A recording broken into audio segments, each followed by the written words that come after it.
믿기 힘든 일이 벌어졌습니다. 세계를 지배하던 실리콘밸리, 그 빠르고 냉정한 도시 한복판에서 사람들이 줄을 서기 시작했습니다. 값비싼 브런치도 고급 커피도 아니었습니다. 낯선 향기, 김치와 마늘, 그리고 익숙하면서도 강렬한 한 조각 따뜻함. 세계 최고의 두뇌들이 단 한 끼에 무너졌습니다. 돈이 아닌, 속도가 아닌, 마음을 움직이는 힘 앞에 햄버거도, 피자도, 브런치도 이 작은 도시락 하나를 이기지 못했습니다. 과연 무엇이었을까요? 그리고 그 한 끼는 어떻게 실리콘밸리를 뒤흔들었을까요? 오늘의 사연을 함께 알아보도록 하겠습니다. 그 전에 구독과 좋아요를 눌러주시면 더 좋은 감동 영상을 보실 수 있습니다. 저는 실리콘밸리에서 지난 몇 년간 문화의 흐름을 지켜봐 왔습니다. 이곳은 항상 새로운 것, 빠른 것, 혁신적인 것들로 넘쳐났죠. 사람들은 모두 시간에 쫓기며 살아갑니다. 커피 한 잔도 걸으며 마시고 회의는 짧게, 식사도 간편하게. 그런 도시에서 어느 날 문득 낯선 향기가 퍼지기 시작했어요. 김치 냄새에 마늘 냄새, 그래봤자 라면이나 팔겠지. 처음 들었을 때 저도 그렇게 생각했습니다. 골목 구석에 생긴 작은 한국 도시락 가게를 향해 사람들은 코를 찡그렸어요. 실리콘밸리의 엘리트들이 그런 투박한 음식에 관심을 가질 리 없다고들 했죠. 테이크아웃 컵에 담긴 스무디와 아보카도, 토스트로 유명한 이 거리에서 도시락 가게의 등장은 분명 어색했습니다. 하지만 이상하게도 며칠이 지나자 사람들이 조심스레 그 문을 열기 시작했어요. 처음엔 호기심에, 그 다음엔 누군가의 추천으로, 그리고 얼마 지나지 않아 작은 도시락 가게 앞에는 줄이 생겼습니다. 테크 기업의 직원들, 스타트업 창업자들, 심지어는 벤처 투자자들까지. 저는 그 광경을 바라보며 의문이 들었습니다. 무엇이 그들을 이끌었을까요? 이 바쁜 세상에 누가 도시락 하나의 마음을 빼앗겼을까요? 혁신과 효율성만을 추구하던 사람들이 갑자기 느림의 미학에 매료된 듯 했어요. 그들의 표정이 달랐습니다. 항상 휴대폰을 들여다보며 빠르게 걷던 사람들이 도시락을 받아들고는 문득 하늘을 올려다보는 모습. 바쁘게 키보드를 두드리던 손가락이 도시락 뚜껑을 열며 잠시 멈추는 순간. 그리고 맛을 음미하며 눈을 감는 찰나의 여유. 저는 그 작은 가게가 불러온 변화가 궁금해졌습니다. 아니, 어쩌면 변화는 그 가게가 아니라 우리 자신 안에 있었는지도 모르겠네요. 빠른만을 숭배하던 도시에 어쩌면 우리 모두는 잠시 멈춰 서서 향기에 취할 시간이 필요했던 건 아닐까요? 기술이 발전할수록 우리의 삶은 더 빨라졌고 그 속도감에 우리는 무언가를 잃어가고 있었는지도 모릅니다. 도시락 가게의 등장은 우리에게 잊고 있던 그 무언가를 다시 생각하게 만들었어요. 한 끼 식사가 주는 위안, 천천히 음미하는 정성이 담긴 한 끼의 가치 말입니다. 저는 에밀리 워커입니다. 실리콘밸리에서 브런치 카페를 운영하는 평범한 여성이죠. 아니, 어쩌면 평범했던이라고 해야 할까요? 5년 전 저는 이곳에 작은 카페를 열었습니다. 효율적인 서비스와 건강한 메뉴로 금세 인기를 얻었어요. 특히 아침 시간에는 줄이 밖까지 이어질 정도였죠. 그런데 어느 날부터인가 손님들이 하나둘 사라지기 시작했습니다. 처음에는 그저 일시적인 현상이라 생각했어요. 실리콘밸리는 트렌드가 빠르게 변하는 곳이니까요. 하지만 주가 지나고 한 달이 지나도 상황은 나아지지 않았습니다. 아침마다 분주했던 카페는 어느새 텅 비어갔고 웃음소리로 가득했던 공간에는 침묵만이 남았어요. 매일 아침 반갑게 인사하던 단골 손님들의 얼굴도 더 이상 보이지 않았죠. 어디로 다 사라진 걸까? 궁금증에 찬 저는 어느 날 카페 문을 조금 일찍 닫고 거리로 나섰습니다.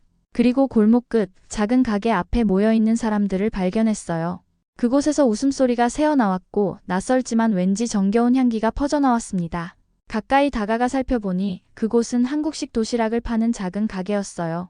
창문 너머로 보이는 도시락은 여러 칸으로 나뉘어 있었고 각 칸마다 정성스레 담긴 반찬들이 보였습니다. 입구에는 제 단골 손님들이 줄지어 서 있었죠. 저런 음식 때문에 내 가게가 가슴 한켠에서 서운함이 올라왔습니다. 내가 그렇게 신경 써서 만든 유기농 샐러드와 프로틴 스무디보다 저런 전통적인 음식이 더 인기라니 자존심이 상했어요. 실리콘밸리에 그것도 혁신을 이끄는 테크 기업 직원들이 왜 갑자기 이런 전통 음식에 빠져드는 걸까요? 그 궁금증이 저를 괴롭혔습니다. 밤에도 잠을 설치며 생각했어요. 내 카페에 무엇이 문제였던 걸까? 메뉴가 식상해진 걸까? 서비스가 부족했던 걸까? 아니면 그저 새로운 것을 찾아 떠난 것뿐일까? 결국 저는 직접 확인해보기로 결심했습니다. 내일 그 도시락을 직접 먹어보리라 마음먹었어요. 호기심과 불안, 그리고 약간의 질투심이 뒤섞인 채로 잠들었습니다. 내일이면 알게 되겠지. 그들이 왜 내 카페를 떠나 그곳으로 향했는지. 다음날 아침 저는 평소보다 일찍 일어났습니다. 도시락 가게 앞에 줄을 서기 위해서였죠. 카페 문을 열기 전 잠깐 시간을 내어 그곳에 가보기로 했어요. 질투 반, 분노 반인 마음으로 발걸음을 옮겼습니다. 도시락 가게 앞에 도착했을 때 이미 몇몇 사람들이 줄을 서 있었어요. 평일 아침 7시인데도 말이죠. 줄을 서는 동안 주변 사람들의 대화에 귀를 기울였습니다. 어제 먹은 도시락이 너무 맛있어서 오늘 또 왔어. 난 요즘 이 도시락 없이는 아침을 시작할 수 없어. 이런 말들이 들려왔어요. 내 단골 손님들의 입에서 나오는 칭찬이었습니다. 가슴이 약간 아팠지만 더욱 궁금해졌죠. 대체 이 도시락이 뭐길래? 드디어 제 차례가 되었습니다. 창구 너머로 한국인으로 보이는 남성이 환하게 웃으며 저를 맞이했어요. 어서 오세요. 오늘 처음 오셨나요? 저는 어색하게 웃으며 고개를 끄덕였습니다. 그는 메뉴판을 가리키며 추천 메뉴를 소개해 주었죠. 저는 가장 인기 있다는 불고기 도시락을 선택했어요. 그는 정성스럽게 도시락을 담기 시작했습니다. 밥 위에 불고기를 얹고 작은 칸마다 다양한 반찬들을 채워 넣었어요. 그리고 마지막으로 뚜껑을 닫기 전 그는 도시락 위에 작은 메모를 하나 올려놓았습니다. 오늘도 행복한 하루 되세요. 도시락을 받아든 저는 근처 벤치에 앉았습니다.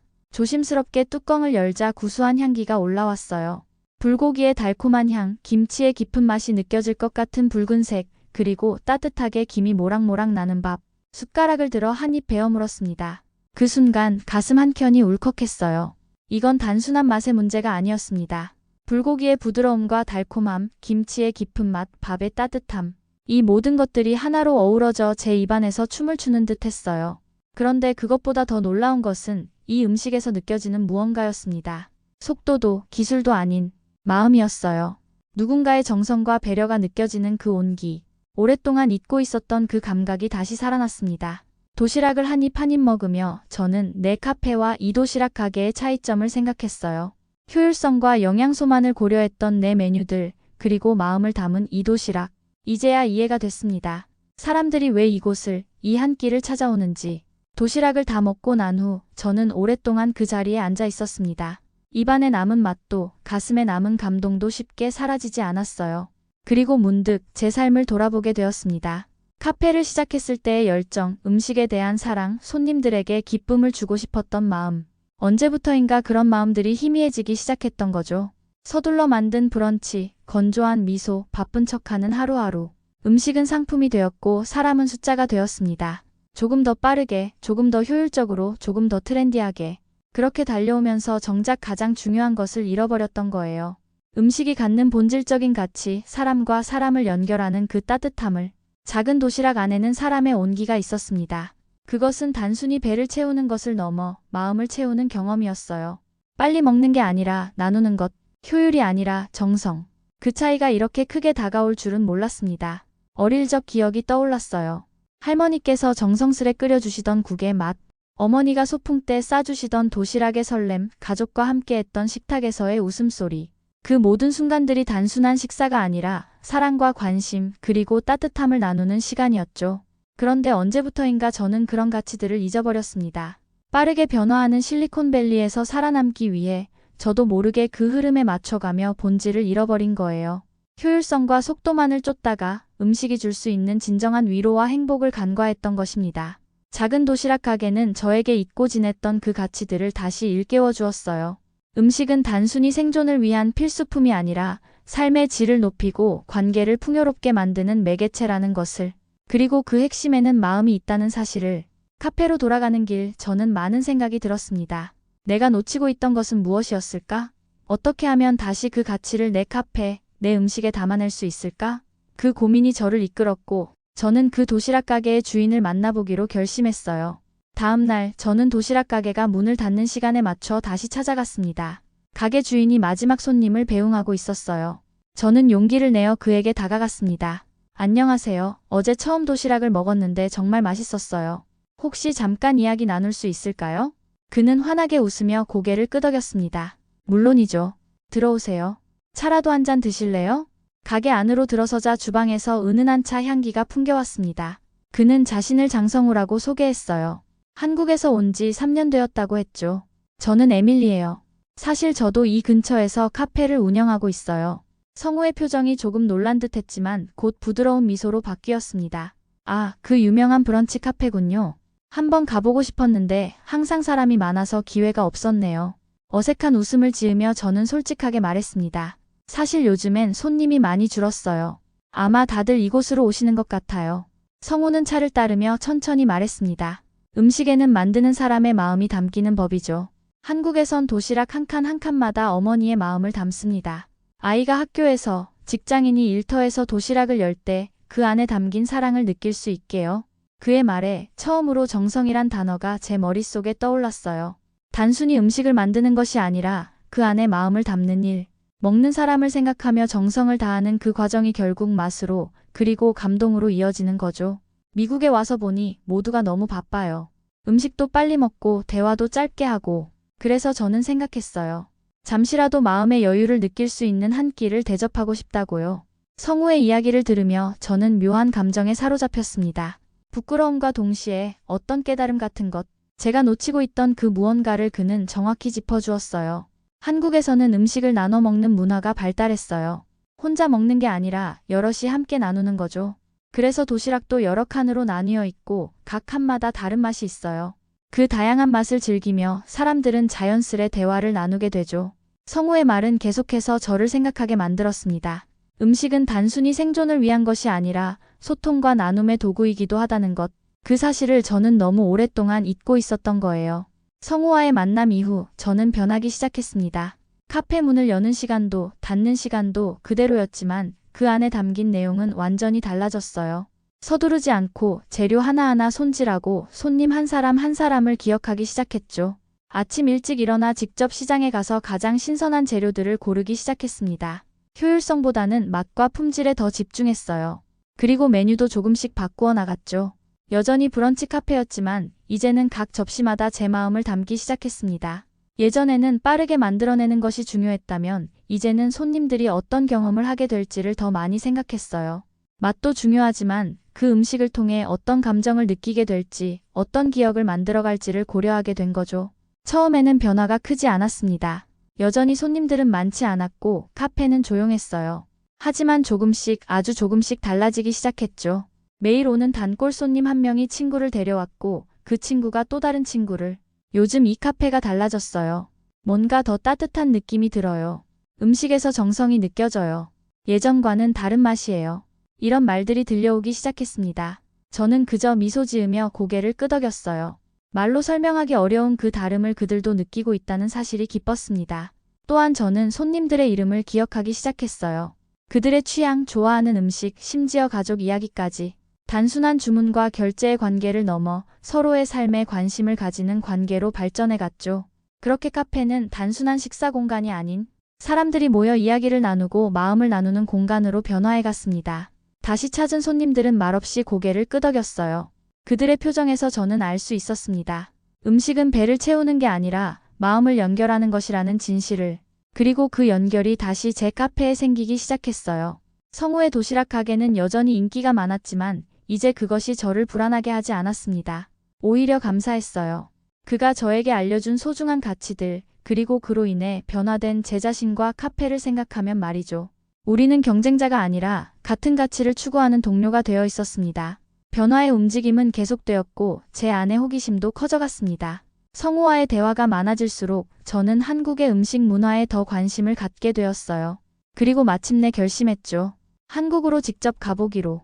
2주간의 짧은 여행이었지만 그 시간은 제 인생을 완전히 바꿔놓았습니다. 성우의 고향인 강원도의 작은 마을에서 저는 완전히 다른 세계를 경험했어요. 첫날, 이른 아침부터 마을 사람들이 모여 김장을 하는 모습을 보았습니다. 겨울을 나기 위한 김치를 담그는 일이라고 했죠. 서로 도와가며 웃고 떠들며 일하는 그들의 모습은 마치 축제 같았어요. 에밀리, 이리 와서 한번 해봐요. 성우의 어머니가 저를 부르셨습니다. 처음에는 어색했지만 곧 저도 그들 사이에 섞여 배추를 씻고 양념을 버무리는 일을 도왔어요. 얼어붙은 손끝, 굳은 허리, 그런데도 웃음이 끊이지 않았습니다. 김치는 단순한 반찬이 아니에요. 우리 삶이고 역사예요. 가족이 함께 모여 김장을 하며 겨울을 준비하는 일은 단순히 음식을 만드는 것을 넘어 서로의 사랑을 확인하는 시간이죠. 성우의 어머니의 말씀이 가슴에 깊이 와닿았습니다. 음식을 통해 나누는 사랑, 그것이 한국 음식 문화의 핵심이었어요. 다음 날은 시골 장터와 작은 식당을 방문했습니다. 그곳에서 저는 음식이 단순한 생존 수단이 아니라 문화이자 소통의 도구라는 것을 깨달았어요. 장터의 할머니가 들려주신 고추장 비법, 식당에서 만난 가족들의 따뜻한 나눔, 모두가 저에게 새로운 시각을 열어주었습니다. 진짜 맛은 손끝에서 나오는 게 아니라 마음끝에서 나와요. 성우의 할머니께서 저에게 해주신 말씀이었습니다. 그 말씀을 들으며 저는 깊이 고개를 끄덕였어요. 그동안 저는 기술과 레시피에만 집중했지만 정작 가장 중요한 마음을 잊고 있었던 거죠. 한국에 머무는 동안 저는 두 손으로 많은 것을 배워갔습니다. 김치 담그는 법, 된장찌개 끓이는 법, 나물 무치는 법. 하지만 그보다 더 중요한 것은 그 모든 과정에 담긴 마음가짐이었어요. 정성을 다하는 마음, 먹을 사람을 생각하는 배려, 함께 나누는 기쁨. 한국에서의 시간은 짧았지만 그 기억은 오래도록 제 가슴에 남았습니다. 그리고 그 경험은 제 카페, 제 삶을 완전히 바꿔놓았어요. 실리콘밸리로 돌아온 후 저는 카페를 잠시 닫고 리모델링을 했습니다.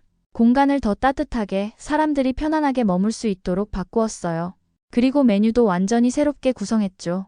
여전히 브런치 카페였지만 이제는 한국에서 배운 정성과 나눔의 가치를 담았습니다.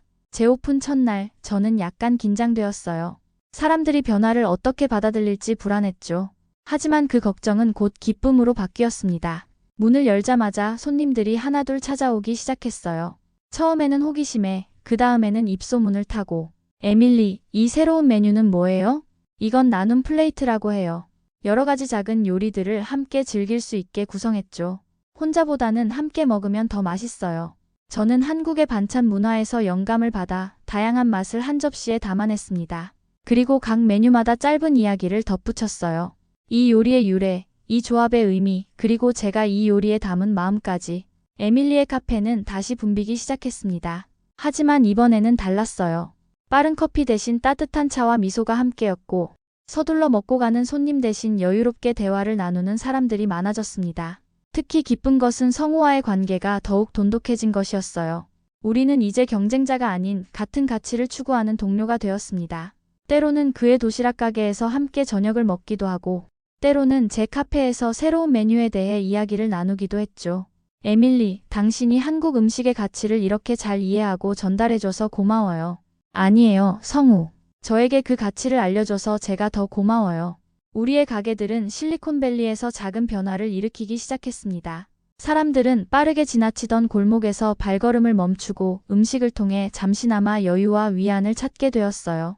그리고 그 경험은 그들의 일상에도 작은 변화를 가져왔죠. 실리콘밸리는 여전히 빠른 변화와 혁신을 추구하는 도시였습니다. 하지만 이제 그 속도 속에서도 사람들은 잠시 멈춰서서 음식의 맛과 온기를 느끼며 서로를 바라보는 시간을 갖게 되었어요. 저는 이제 확신합니다. 세상이 아무리 바빠도 마음을 나누는 자리는 사라지지 않는다는 것을, 그리고 그 자리를 지키는 것이 바로 우리의 역할이라는 것을.